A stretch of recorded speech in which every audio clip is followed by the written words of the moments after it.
Thank you, Marvin. We'll be going back to Moscow in a moment for a look at how American businessmen do business in the Soviet Union after these messages. I wasn't intentionally ignoring you. I was listening to the secretary. In business circles, it's often said that American presidents come and go, but trade with the Soviet Union continues, albeit with some political ups and downs. Paul Smith is the head of the Moscow office for Caterpillar Corporation, one of over 200 U.S. companies listed with the Soviet Trade Council. He's now been in Moscow 4 years. Good morning, Paul. Thanks for being with us. Thank you, Brian. Does the Soviet Union represent a risk or a bonanza for U.S. companies willing to invest the time, effort, money? Well, I think that there's a distinct opportunity for business for American firms in the Soviet Union, yes. I asked this of the trade minister a little while ago. He didn't care for it too much. I'll try it on you. Do you see the Soviet Union becoming increasingly or decreasingly dependent on U.S. goods?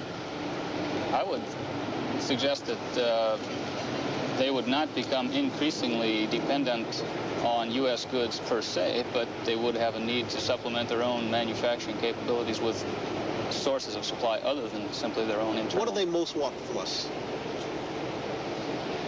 It's a difficult question to answer. There are many firms here, as you said, all of which are different in their... Is it a given that they want Western technological expertise? There are areas in which that would be very useful to them, without question. How closely, as you do business here, do you watch the currents of politics, and in what ways does that affect how you do business? We're not here for political reasons, and therefore we kind of flow with the currents. We try to do what we can within the parameters that are allowed us, if you will, in the scope of politics. When government policy pulls one way and business policy pulls another, where do you stand? We are, that is generally described to us by the events of the day. We are not setting the policy, we're just following it. Let me rephrase that. Lane Kirkland, AFL-CIO, said that business is the soft underbelly of freedom. Do you buy that here? How do you respond to that? No, I don't think so. I think that there's a need here, and if an American company doesn't supply that need, another company will, from Western Europe or Japan. Is it that simple? I mean, this administration has identified the Soviet economy as a weak spot. Why should Caterpillar or any other U.S. firm be of some assistance in shoring up that weak spot? It's hard for me to decipher the political statements of the administration. We know that there is a need for products such as what we make, and we're prepared to supply those products within the parameters the government allows us to do so. Logistically, how difficult is it to do business here? We're a long ways from sources of supply, and the country is vast. It's difficult at times to get the proper orders within a proper time frame, not only from the Soviets, but to distribute them within the country itself. Yeah. I noticed that you have your wife and your two youngsters here with you. You referred to them as smithereens. You've now been here, as I noted, 4 years. How much longer can you stay here without it upsetting the kind of family life you want? Well, it's life in the Soviet Union for a foreign businessman is not a hardship per se. We have certain restrictions. There are certain things we do without, but I think we're reaching the end of our effective tenure. You want to get back home? I think so. What do you miss most about the United States? Well, there are a lot of good things there that you cannot take part of in the Soviet Union. The children have things that they can't do. My wife and I both have interests that are not available to us here. I'd say Monday Night Football, but that's on another network. In case you hadn't heard, Howard's gone. He's off of it. I don't know whether you consider that good or bad news. Paul Smith, thanks for joining us. Thank you, Brian. We'll come back with more from New York and Moscow as we continue after a station break.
As we close out this first hour for Wednesday morning, I want to share with you, and with you too, Miss Pauly, the quintessential Soviet snack here, a little caviar and vodka.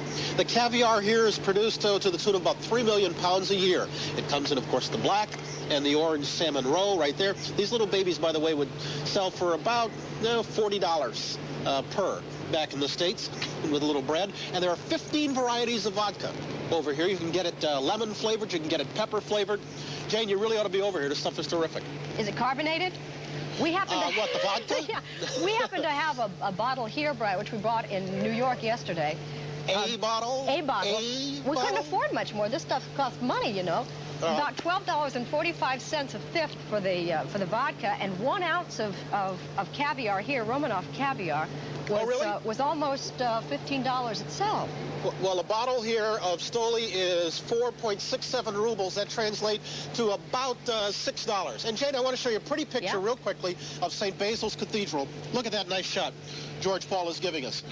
And as we close out the hour from Moscow, I'd like to show you some more faces from home. These are Marines pulling duty over at the embassy. Left to right, Corporal Todd Takaho, Niagara, Wisconsin. Staff Sergeant Cliff Conrad, Littleton, Colorado. Sergeant Lee Peterson, Grand Rapids, Michigan. Corporal Jeff Stevens, Fort Lauderdale, Florida.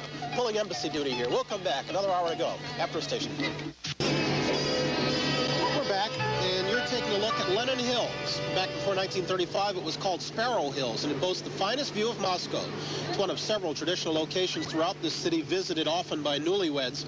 With family and friends and a witness wearing a red banner, the bride and groom take a bit of a sentimental journey before facing the realities of married life, and here the realities can be quite harsh. And we're back, coming to you live from Moscow, getting set to start a second hour for a Wednesday morning, just across the way from the Kremlin. In this half hour, we're going to take a look at the status of women in the Soviet Union. Those brides we saw are fortunate to be part of a society that includes equal rights as part of the Constitution. That's what it says in theory, but in practice it may be something apart from that. We will be talking in this half hour with a very highly placed Soviet woman, and we had planned to also talk with Soviet cosmonaut Svetlana Savitskaya, but she has just left our green room. Exactly why she chose to do that may be a story that will continue as this morning moves along. It promises to prove interesting. Let's go to New York. Jane Pauly. Jane? And greetings again from the home team, Bryant. A little later in this hour, we'll hear from Howard Rollins about his new movie, Soldier's Story. And Mike Leonard will take us to a hair-raising event in Las Vegas.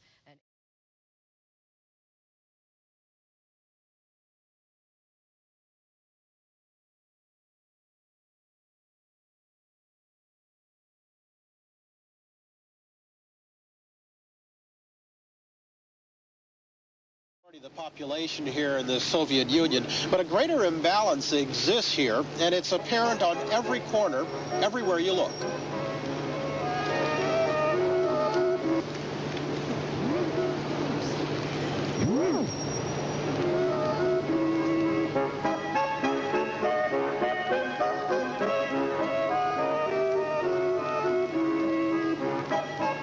Babushka.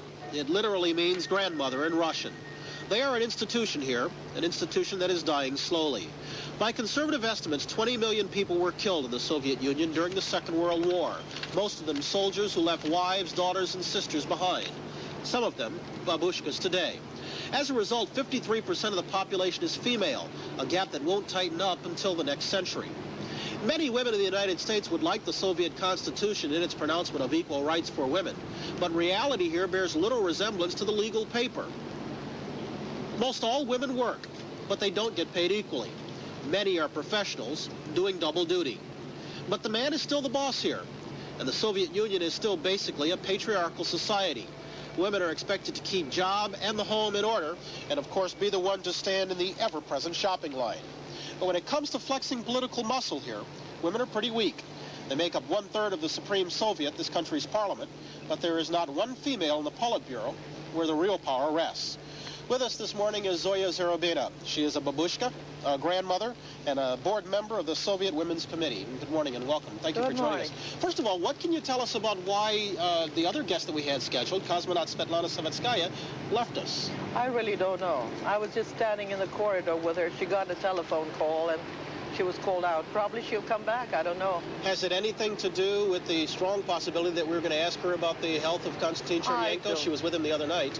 I don't think so. Even if she saw him for a few minutes, I don't think she's prepared to tell you what is the state of his health. You can do it watching the TV just as well as she could.